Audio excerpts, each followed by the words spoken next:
السلام عليكم ورحمة الله وبركاته، متابعينا الأعزاء أهلا وسهلا بكم. هنتكلم عن المشكلة بنقع فيها كلنا الأيام دي، وهي إن الناس عشان تدفي الفراخ تقريبا بتعمل مش تدفئة، هي بتكتم على الفراخ، والكتمة دي بتعمل مشاكل كبير للفراخ أو التربية اللي بتبقى موجودة عندنا. أولا حاجة كده، أول حاجة منها إن هي ممكن ما تخليش إن الفراخ تكبر.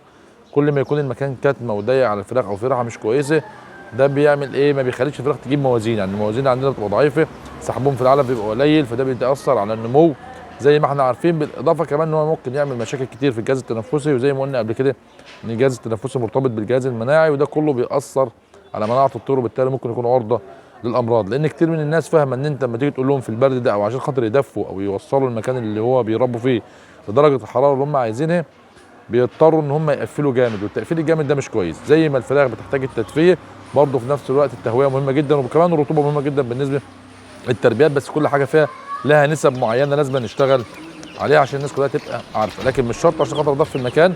كنا اتكلمنا عن الموضوع ده قبل كده في فيديوهات سابقه، يعني ان انت لا ممكن تزود الحراره مع انك تحافظ على التهويه.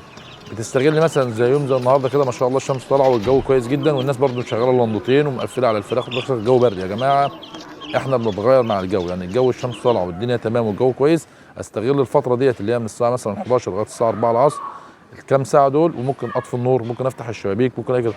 انت بس محتاج انك تدفي الفراخ كويس وتقفل عليهم كويس زي ما عملنا في الفيديو اللي فات، ان هم في العمر يوم لغايه 10 ايام مفيش جهاز حراري شغال، مفيش اي حاجه خالص. الفراخ بتبقى حتى لو انت قافل عليهم جامد وفتح فتحه بسيطه ما بتحتاجش، المكان لسه ما بقاش فيه ريحه مكانهم، كل ده مش بيأثر. انما الفراخ كبرت دلوقتي من بعد ال 10 ايام او 25 ابتدوا هم يدفوا بعضهم، يناموا جنب بعض بيدفوا.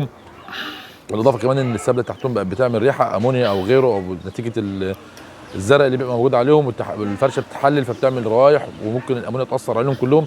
فانا مش شرط عشان اكتب، لان الكتمه دي بتعمل مشاكل كمان، ممكن تعمل لهم استسقاء اللي هي بتبقى ميه صفراء جوه الجسم كده، ده كله بيأثر على الجهاز وبيأثر على نمو الفراخ. فانا على قد ما بقدر ما بكتمش، مش عشان خاطر ادفي لازم اكتم على الفراخ. وكتير من الناس الايام اللي فاتت دي كلها، كل ما تلاقي يعني الجو ما بردش غير فتره بسيطه بس، يعني اللي هو السقعه الجامد دي، لكن قبل كده كانت الشمس طالعه طول النهار كويسه والناس قافله، لغايه ان في فراخ في البرد اللي احنا فيه ده حصل لهم احتباس حراري. يبقى الكتمه بتاثر على نمو الفراخ من ناحيه ان هم ما بتخليهمش بيسحبوا اكل كتير او ما بياكلوش بكميات المظبوطه، فبالتالي ده بيأثر على النمو. لو المكان ضيق ده برضه بيأثر على النمو.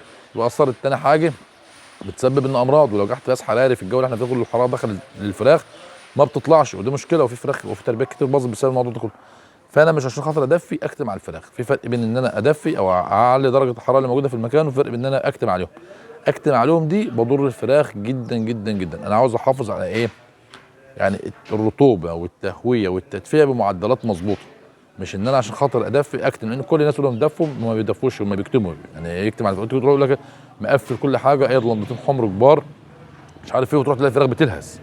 يا جماعه الفراخ لو دخلت الحراره في جسمها ما بتطلعش. فعلى قد ما بنقدر كده نستغل الفتره اللي هي من 11 لغايه الساعه 4، نهوي المكان لو شمس ربنا طالعه والدنيا تمام والجو كويس. وكمان الفراخ عمرها كبير، يعني في فراخ لغايه دلوقتي 30 يوم، وتيجي تقول لي يقول لك اصل انا مقفل. يا عم مقفل ايه؟ الجو حر والدنيا كويسه. يبقى على قد ما تقدر هوي المكان، استغل الفتره دي، طفي نورك خالص، افتح شباك بسيط. وبرضه ما بنهوي بالتدريج، ما نخليش. بص اعرف ان طول ما فيش تيار هواء مباشر على الفراخ باذن الله الفراخ ما بتتعبش. يعني انا مش عندي شباك بحر وفتحه، حتى تلاقي المزارع او كده بيفتحوا البتاع بزاويه حد، يعني بيبقى فوق يضرب فوق الهواء بيغير الهواء. ما تخليش تيار هواء مباشر على الفراخ عشان ما يتعبوش. اي تيار هواء مباشر على الفراخ بيخليهم يتعبوا. وبرضه ما اجيش هم الجو حر والدنيا كويسه وجاي مفتح الشبابيك ومطفي النور وعامل كل حاجه بالتدريج. ببتدي اقفل الشباك، اطفي النور الاول، اقفل الشباك شويه، اظبط الدنيا. ومن خلال الامر ده ببتدي اعرف ان الفراخ اللي عندي بقى كويسه او مش كويسه. والتهويه اللي عندي زي ما قلت لكم، فرقوا بين الكتمه والتدفئه. مش شرط عشان خاطر ادفي اكتم على الفراخ، لان ايه في الجو اللي احنا البرد فيه ده كله في فراخ بقى عندها احتباس حراري، بتلاقي الفراخ بتنهج والكلام ده كله. وهنوريكم برضه فيديوهات واحنا بنتكلم، يعني في مشاكل بتحصل كتير. يعني كتير من الناس تروح لهم تلاقي الفراخ كتمه، ريحه مش كويسه، السبله تحتهم بتطلع امونيا وقافلين عليهم، والفراخ عينها بتحمر والكلام ده كله، ويقول لك اصل عشان خاطر البرد. برد ايه؟ انت الهواء بيلسع او في تيار هواء مباشر، انت لو عندك تيار بحر اقفله واشتغل على الشبابيك الثانيه او الابواب الثانيه افتحها. وكنا اتكلمنا على مواصفات المكان اللي بيشتغل فيه او بنربي فيه. احنا بنتغير مع الجو برد بنبتدي نقفل ونقيد نورنا، وممكن نقفل في العمر الكبير وما نقيدش نور خالص ونقيد لنده بيضه لو المكان عندنا ماسك حراره. تمام كده؟ يبقى احنا نحافظ نفرق بين التدفئه والكتمه اللي بتحصل للفراخ، وباذن الله الدنيا تبقى تمام عشان خاطر ما ناثرش على التربيات اللي عندنا. ولو عجبكم الفيديو نعمل لايك وشير على الفيسبوك، وتابعونا على قناه تربيه طيور مع الحوشه على اليوتيوب. والسلام عليكم ورحمه الله وبركاته.